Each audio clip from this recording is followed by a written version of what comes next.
Voilà, bonsoir mon frère, bonsoir, bonsoir. Amen. Bonsoir. Alléluia. Amen. Donc voilà, frères et sœurs, comme on dit, disait depuis tout à l'heure, on continue ce temps de partage. Vous êtes bénis, nous sommes bénis. Amen. Donc, on laisse la parole à notre frère pour nous encourager aussi dans ce que le Seigneur lui a mis à cœur de nous apporter. La parole est à toi, mon frère. Amen. Merci beaucoup, mon frère. Alléluia. En tout cas, on bénit le Seigneur pour sa fidélité, sa Amen. grâce, cette opportunité qu'il nous donne encore une fois à partager. Amen. Et vraiment que toute la gloire lui revienne à lui seul, parce qu'il est fidèle. Il est fidèle. Malgré les combats, malgré les difficultés, le Seigneur nous fortifie. Et aujourd'hui, on veut encourager les frères et sœurs, nos bien-aimés, à persévérer et à s'attendre au Seigneur, au nom de Yahushua. Alléluia. Merci, Seigneur, pour ta fidélité, pour ta présence, Seigneur. Glorifie ton nom encore, Seigneur, comme à ton habitude. Et que tu puisses, Seigneur, parler encore à notre cœur. Que nos cœurs soient disposés pour apprendre, pour recevoir de toi, Seigneur. Au nom de Yahushua. Amen. Voilà, sans plus tarder, on va prendre la parole dans le livre de Lucas. Lucas, chapitre 8, à partir du verset 43. Voilà. Lucas, donc Luc, chapitre 8, le verset 43. Et on va prendre à partir du verset 41 pour comprendre le contexte. Au nom de Yahushua. Amen. Je lis au nom de Yahushua. Et voici qu'arriva un homme du nom de Jairus, ou Jaïr, donc Jairus, qui était chef de la synagogue. Et tombant aux pieds de Yahushua, il le suppliait d'entrer dans sa maison. Parce qu'il avait une fille unique âgée d'environ 12 ans qui se mourait. Mais comme il y allait, les foules l'étouffaient. Verset 43. Et une femme ayant une perte de sang depuis 12 ans. Waouh! Une femme ayant une perte de sang depuis 12 ans qui, ayant dépensé tout son bien pour les médecins, et n'avait pas pu être guérie par aucun. Eh ben dis donc. Amen. On va prendre un autre verset dans... Waouh. Merci Seigneur. Dans Marcos 5, qui nous donne plus de précision concernant cette histoire. Merci Seigneur pour ta présence. Waouh. Nous avons besoin, frères et sœurs, de la présence du Seigneur pour faire quoi que ce soit. Et Moshe l'avait bien compris en disant, Seigneur, ne me vois pas seul, mais que ta face aille avec moi. Et frères et sœurs, sans le Seigneur, sans l'assistance de l'Esprit du Seigneur, on ne peut rien faire. Voilà pourquoi aujourd'hui nous voulons bénir encore son nom, encore pour sa présence parmi nous au nom de Yahushua. Donc, Marcos 5, à partir du verset... voilà. Marcos 5, à partir du verset 21, la Bible nous dit ceci. Et Yeshua, ayant de nouveau traversé en bateau vers l'autre ville, et une grande foule s'assembla auprès de lui, qui était auprès de la mer. Et voici qu'un chef de la synagogue du nom de Jaïr, ou Jairus, qui arrivait, le voyant, tomba à ses pieds. Et il le suppliait beaucoup en disant, ma fille est à l'extrémité. Viens, impose-lui les mains pour qu'elle soit sauvée et elle vivra. Et s'étant allé avec lui, une grande foule le suivait et on le pressait. Verset 25. Et il y avait une femme qui avait une perte de sang depuis 12 ans. Est-ce que vous vous rendez compte, mes frères et sœurs? Cette femme avait une perte de sang depuis 12 ans. Alléluia. Et la Bible nous dit au verset 26, elle avait beaucoup souffert en faisant de nombreux beaucoup souffert du fait de nombreux médecins. Et elle avait gaspillé tout ce qu'elle possédait. Waouh! Elle a gaspillé tout ce qu'elle possédait sans éprouver aucun soulagement. Mais au contraire, elle allait en empirant. Oh Seigneur, magnifique, étonnant. Vous savez, mes frères et sœurs, aucun être humain ne peut apporter la vie, la solution à nos problèmes. La Bible nous dit que Jairus, le chef de la synagogue, va supplier le Seigneur pour aller guérir sa fille qui était mourante. Et sur le chemin, le Seigneur va être arrêté par une femme qui avait une perte de sang depuis 12 ans. Et la Bible nous dit dans Lévitique que le sang, c'est la vie. Donc, en d'autres termes, cette femme n'avait plus de vie. Elle était mourante. Et la Bible nous dit que elle va chercher des médecins, elle va gaspiller tout ce qu'elle avait pour trouver la solution. Mais au lieu qu'il trouve la solution, ça s'empirait. Ça s'empirait, mes frères et sœurs. Je ne sais pas si vous réalisez, mes frères, 1 an, 2 ans, 3 ans.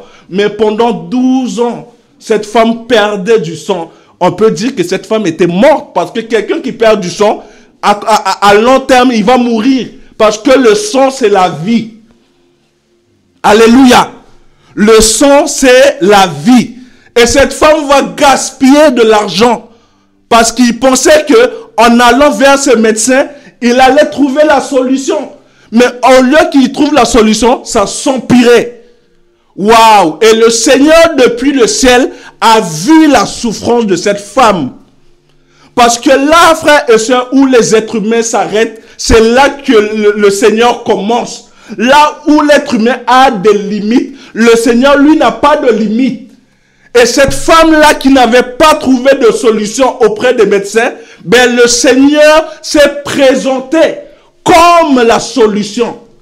Je vais te dire, mon frère, ma soeur, toi qui es dans des difficultés, ou toi qui es malade, je t'assure, ma soeur, mon frère, que la solution ne peut venir que du Seigneur seul, parce qu'il est le médecin par excellence. Là où les êtres humains disent que là c'est fini, au contraire, là, pour le Seigneur, c'est pour se glorifier. C'est pour se glorifier. Mais il faut une chose, s'attendre au Seigneur. Parce que si tu ne t'attends pas au Seigneur, ben tu vas gaspiller ton temps. Cette femme a gaspillé, a dépensé de l'argent, mais au lieu que ça s'améliore ou ça change, mais ça s'empirait. Elle-même, il pouvait se poser des questions, mais Seigneur, j'ai tout fait, mais rien. Mais vous savez, des fois, c'est le langage du Seigneur. Des fois, il te laisse tâtonner, chercher la solution auprès des hommes. Et quand tu ne trouves pas, ben lui-même, il se présente comme la solution. Parce qu'il est la solution à nos problèmes. Il est la réponse à nos questionnements. Là où nous sommes bloqués, ben le Seigneur se présente, frères et sœurs, comme la solution. Souvenez-vous de cette église d'Apocalypse. La Bible nous dit, écrit à l'ange de l'église d'Intel. Et à la fin, frères et sœurs, la Bible nous dit que le Seigneur se présentait comme la solution aux problèmes que ces assemblées rencontraient. C'est-à-dire que dans nos vies, à chaque situation, à chaque étape de la vie, quand tu es confronté à des difficultés, à des problèmes, ben, il faut s'attendre au Seigneur et le Seigneur va te donner la solution. Parce que l'être humain ne peut pas te donner la solution. Alléluia. Le Seigneur seul peut répondre à tes besoins, frères et sœurs. Seul le Seigneur peut te donner la vie parce qu'il est la vie. Tu ne peux pas donner la vie si tu n'as pas la vie. Alléluia. Le Seigneur est le donateur de la vie. Et pour recevoir la vie, il faut aller à celui qui a la vie, qui est l'auteur de la vie. En l'occurrence, Yehoshua HaMashiach, notre Seigneur. Alléluia. Et cette femme était dans la souffrance. La souffrance pendant des années. Mais je peux t'assurer, ma soeur, mon frère, que la solution est auprès du Seigneur. Et depuis son trône, il voit. Il voit. La seule chose qu'il désire, c'est que tu viennes dans sa présence. Et lui-même, il va répondre à tes prières. Lui-même, il va répondre à tes questions. Lui-même, il va répondre là où il y a des blocages. Le Seigneur va résoudre ces problèmes-là parce que rien n'est impossible au Seigneur. La Bible nous dit que ce qui est impossible aux êtres humains est possible à Elohim, est possible à Yehoshua HaMashiach. Rien ne lui est impossible, frères et sœurs. Merci Seigneur pour ta présence. Regardez qu'est-ce que la Bible nous dit dans Gloire à toi, Mashiach. Tu es fidèle. Tu es fidèle. Dans 2 Chroniques 16, 2 Chroniques 16, le verset 11, la Bible nous dit ceci. Voici les actions d'Asa. Les premiers et les derniers sont écrits dans le livre des rois de Yehuda et d'Israël. Verset 12. Asa fut malade des pieds la 39e de son règne. Et sa maladie fut très grave. Toutefois, il ne cherchait pas Yahweh dans sa maladie, mais le médecin. Waouh, voilà l'erreur, mes frères et sœurs. Voilà l'erreur à ne jamais commettre. Frères et sœurs, la Bible nous dit que Asa, roi de Yehuda, fut malade et sa maladie était tellement grave. Mais Yahweh lui observait. Le Seigneur Yehoshua, le regardait pour voir comment il allait réagir. Et la Bible précise bien que sa maladie fut très grave. Mais dans sa maladie, au lieu de chercher le Seigneur, il va chercher les médecins. Waouh! Frères et sœurs, il y a certaines choses dans la vie, le Seigneur le permet pour voir comment, est-ce qu'on va s'attendre à lui ou on va s'attendre aux hommes. Et c'était le cas pour Asa. Asa était malade et le Seigneur attendait d'Asa qu'il fait appel à lui parce que seul le Seigneur, frères et sœurs, peut nous guérir. Seul le Seigneur peut nous délivrer. Seul le Seigneur, frères et sœurs, peut nous restaurer. Parce qu'en dehors du Seigneur, il n'y a pas la vie. En dehors du Seigneur Yehoshua, il n'y a pas la vie, frères et sœurs. Il faut, frères et sœurs, que nous puissions prendre conscience de ça, que la vie ne peut se trouver qu'en Yehoshua HaMashiach. Que en Yehoshua HaMashiach. Et tous ceux et celles qui s'attendent au Seigneur, ben le Seigneur leur communique sa vie. Leur communique son tempérament. Leur communique son caractère. Et quelqu'un qui s'attend au Seigneur, ben il est de nouveau comme une arbre plantée près des courants d'eau. Même si la Bible nous dit que même pendant l'année de sécheresse, ben il ne cesse de porter de fruits. Pourquoi? Parce qu'il est lié, attaché à la source.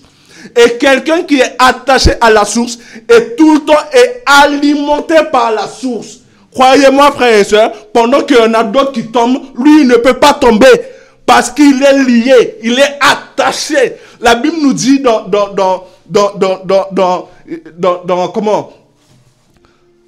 Yohanan 15 que la viabilité, frères et sœurs, du serment dépend de son attachement au sceptre. Que si tu demeures attaché au sceptre, tu ne cesseras de porter des fruits. Et tes fruits seront manifestés aux yeux de tous. Tout le monde va voir que un tel, vraiment le Seigneur est à l'œuvre. Pourquoi? Parce que les fruits seront manifestes. Mais pour ça, il faut s'attendre. Il faut être auprès du Seigneur. Alléluia. Il faut être dans la présence du Seigneur. En d'autres termes, être au pied du Seigneur comme Myriam. Comme Myriam était au pied du Seigneur, c'est comme ça. Être à l'écoute du Seigneur. Être à l'écoute, dans l'obéissance du Seigneur. Alléluia. Parce que sans le Seigneur, frères et sœurs, on ne peut rien. On ne peut rien. Et regardez qu'est-ce que la Bible nous dit dans Lucas. Merci Seigneur pour ta présence. Lucas 10. Alléluia. Seigneur, nous voulons nous attendre à toi parce que tu es la vie, la vraie vie que nous avons, Seigneur, besoin. Au nom de Yeshua. Lucas 10, à partir du verset 39. Et c'est en allant, il arriva qu'il entra dans un village et une certaine femme du nom de Martha le reçut dans sa maison. Et elle avait une sœur appelée Myriam et qui, s'étant assis au pied de Yeshua, écoutait sa parole. Vous vous rendez compte, mes frères et sœurs? L'attitude de Myriam, c'est l'attitude que le Seigneur demande à tous ses enfants. Être au pied du Seigneur, mais écouter sa parole. Pas écouter un homme, mais écouter la parole du Seigneur. Ça veut dire que quelqu'un peut parler avec toi, mais si à travers de cette parole, le Seigneur te parle, il ne faut pas voir l'homme. C'est le Seigneur qui parle, parce que le Seigneur passe par différentes manières pour parler à ses hommes, pour parler à ses enfants, pour parler à ses disciples. Alléluia. Écoutez sa parole. Alléluia. Verset 40. Mais Martha, étant distraite par beaucoup de soucis du ministère, étant survenue, elle dit, Seigneur, ne te soucies pas de ce que ma soeur me laisse servir tout seul. Dis-lui donc de m'aider. Mais répondant, Yeshua lui dit, Martha, Martha, tu t'inquiètes et tu t'agites pour beaucoup de choses.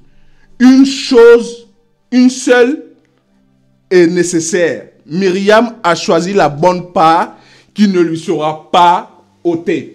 Frères et sœurs, la bonne part qui ne peut pas nous être ôtée, c'est être au pied du Seigneur.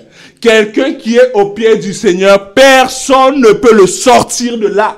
Quoique l'ennemi va essayer pour te distraire, pour te faire sortir. Mais il faut être à l'écoute du Seigneur, parce que quelqu'un qui est à l'écoute du Seigneur va automatiquement, naturellement fuir en fait les œuvres du malin, les œuvres de la chair. Parce que celui qui marche par l'esprit est comme du vent. Tu ne sais d'où il vient, d'où il va. C'est ça la marche avec le Seigneur. Être à l'écoute du Seigneur, c'est en fait, à vrai dire, c'est devenir fou. Parce que l'homme charnel, en fait, va pas te comprendre. Ceux et celles qui marchent par l'esprit du Seigneur vont te comprendre. Mais les autres qui sont dans la chair, qui sont des hommes animaux, ben, ils vont pas te comprendre. Au contraire, ils vont te faire la guerre. Ils vont te faire la guerre, ils vont tout faire pour te distraire. Parce que dans cette histoire-là, ce qui est merveilleux, la Bible nous dit que Myriam était au pied du Seigneur, écoutant sa parole. Mais l'autre qui était distrait par les soucis du service, du ministère, il va essayer de sortir sortir Myriam de la présence du Seigneur. Mais le Seigneur a dit, mais pourquoi tu t'inquiètes? Une chose est nécessaire. Frères et sœurs, il n'y en a pas deux, il n'y en a pas trois. Une chose est nécessaire. Être au pied du Seigneur. Être au pied du Seigneur. Quand tu es au pied du Seigneur, naturellement, tu vas écouter le Seigneur. Parce que quelqu'un qui est assis est dans une attitude d'apprendre, de recevoir, d'apprendre. Parce que tu ne peux pas appliquer si tu n'as pas appris. Il faut d'abord apprendre. Et ce que tu as appris, tu vis ça.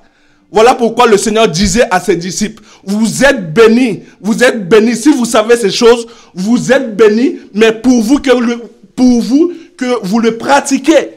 Ça veut dire que la bénédiction du Seigneur vient quand tu pratiques ce que tu as compris. Alléluia. Donc la vie, la marche avec le Seigneur, c'est toute une vie. C'est toute une vie. C'est la marche. Tu marches avec le Seigneur. Tu vis le Seigneur. Tu vis le Seigneur. Alléluia. Alléluia. Béni soit ton nom, Seigneur. Regardez qu'est-ce que la Bible nous dit. Oh, alléluia. Tu es fidèle. Tu es fidèle, Seigneur. Tu es fidèle. Dans Lucas, chapitre 1. Chapitre 1. Quelqu'un qui est au pied du Seigneur est béni. Est béni du Seigneur. et béni du Seigneur parce que le succès, le chemin du succès de la réussite se trouve au pied du Seigneur. Tu ne peux pas réussir, frères et sœurs, si tu n'es pas au pied du Seigneur. Parce que quelqu'un qui est au pied du Seigneur et à l'écoute du Seigneur et automatiquement, naturellement, va suivre les recommandations du Seigneur. Et il ne va pas se laisser distraire par les handis ou par les paroles. Non, il va être à l'écoute du Seigneur. Alléluia. Et la Bible nous dit dans Lucas 1, le verset 45.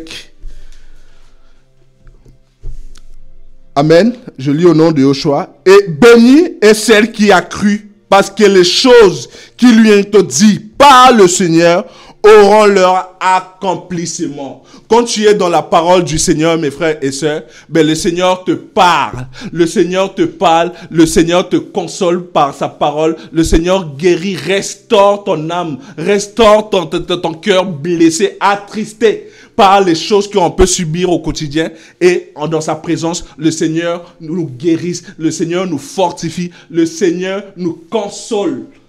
Mais il faut être au pied du Seigneur. La Bible nous dit que cette femme qui perdait le sang pendant 12 ans était dans la souffrance, dans le déni.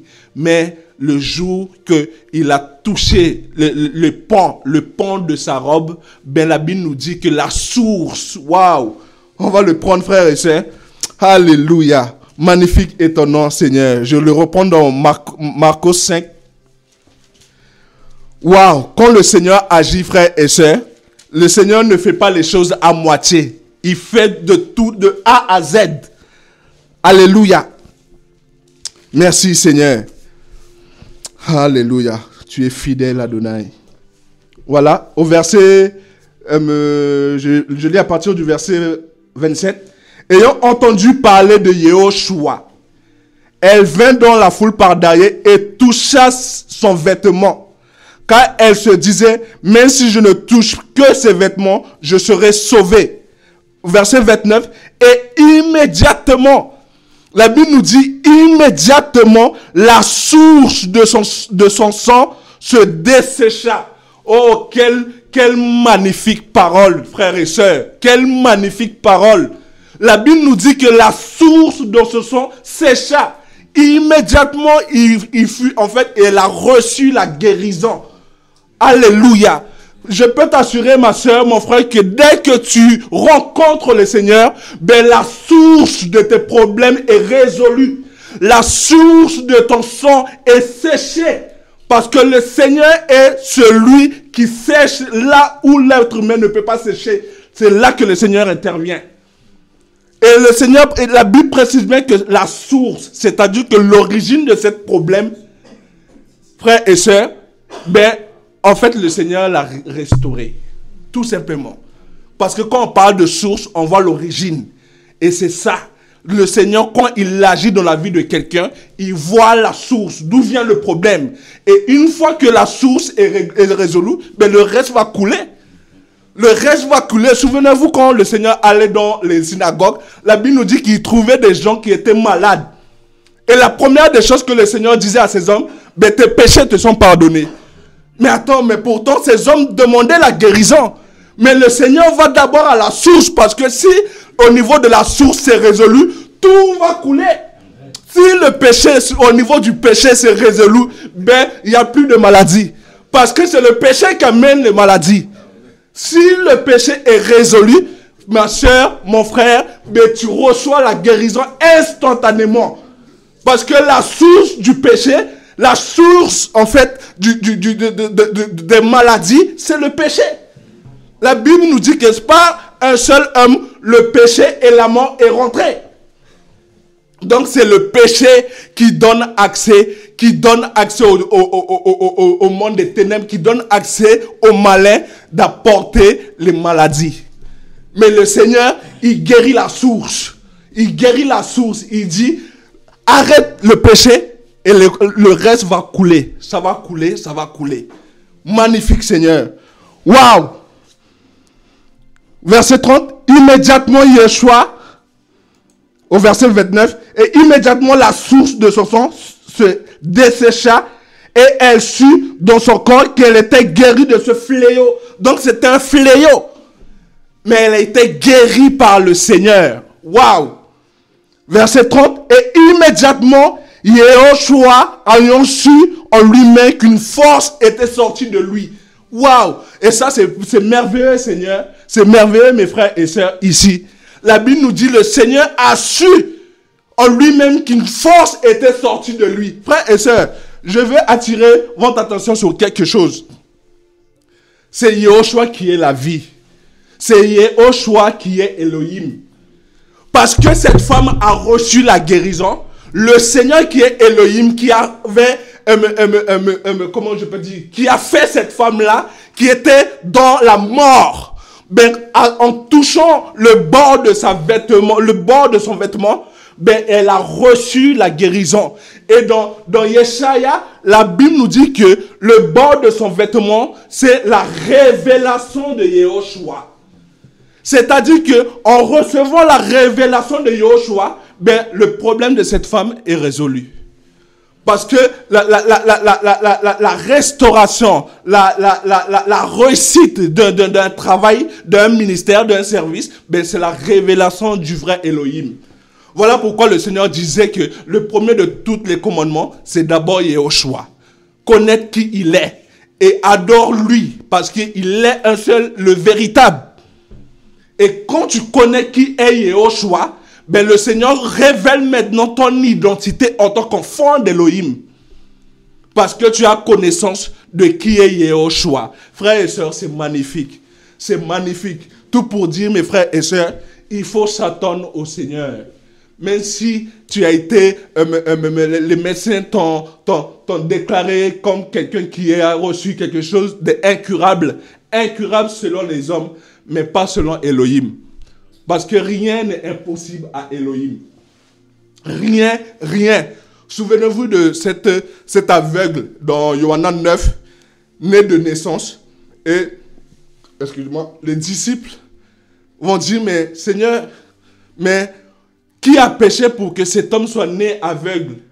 Est-ce que quelqu'un a forcément péché pour que cet enfant soit né aveugle? Et le Seigneur a dit, non, c'est pas forcément que son père ou sa mère a péché. Mais cela a été fait pour que le Seigneur puisse se glorifier. Donc il y a certaines choses dans notre vie, le Seigneur le permet pour se glorifier. Pour se glorifier, pour faire éclater sa gloire. Alléluia. C'est pour ça, frères et sœurs, nous sommes vraiment bénis de connaître qui il est. Nous sommes vraiment bénis de l'appartenir lui à lui seul. Je vous assure, mes frères et sœurs, si le monde entier savait qui était Yehoshua, je vous assure, tout le monde allait courir aujourd'hui pour servir ce Elohim. Parce qu'il est fidèle.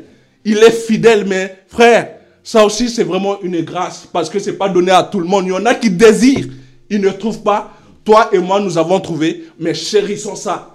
Faites tout pour ne pas perdre ça. Parce qu'il y en a un qui rôde autour de nous, qui veut voler ça. Mais il ne faut pas lui donner accès à ça parce que Yehoshua est notre tout. Voilà, mes frères et sœurs. En tout cas, que le nom du Seigneur Yehoshua Mashiach, notre Elohim, soit béni pour sa présence, ce partage.